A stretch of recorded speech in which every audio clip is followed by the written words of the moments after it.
Welcome back sa ating channel mga kadiyo.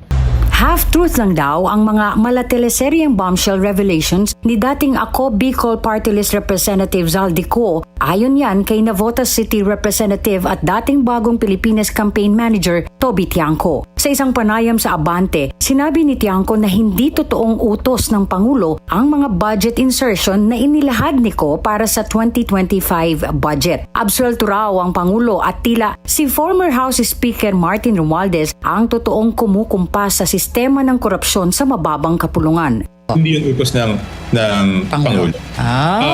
Bakit ko sinasabing half-truth? Di ba, natatandaan nyo, I don't think dito ako na-interview, pero sinabi ko sa ibang interviews ko na mukhang merong ayaw magpa-uwi sa kanya, di ba? Opo, tama po yun.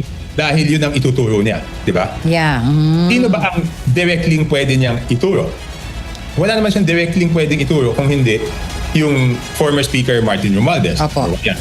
Diba, in a previous interview sa sister channel nyo, Bilyonaryo, Kong. Opo. Na ang lagi niyang kausap everyday is si Speaker Martin Romualdez. Dagdag pa ni Tiangco, marami raw pagkakataon kung saan sinasabi ni Romualdez na approve na sa itaas ang ilang mga iniuutos ng House leadership sa mababang kapulungan kahit na hindi naman daw ito alam ni PBBM. In my personal experience, palaging yun ang sinasabi ni Speaker Martin eh. Approve sa taas, utos sa taas.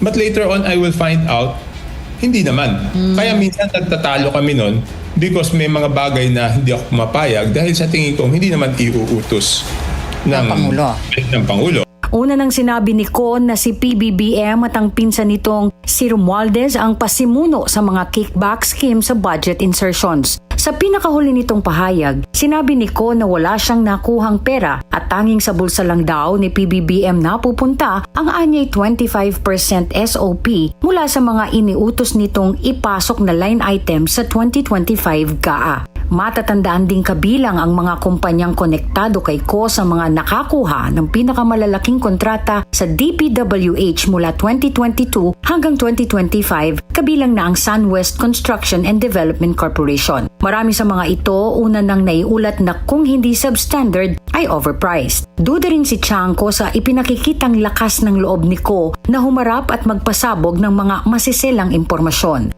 I hope mali yung iniisip ko o I hope mali yung haka-haka ko. Pero ang tingin ko, kaya siya naglakas loob na magsalita kahapon is because nakakuha na siya ng passport sa ibang bansa. Muling iginiit ni Tiangco na pwede namang kansilahin ng DFA ang passport ni Ko kahit walang court order at hindi masasagasaan ang batas.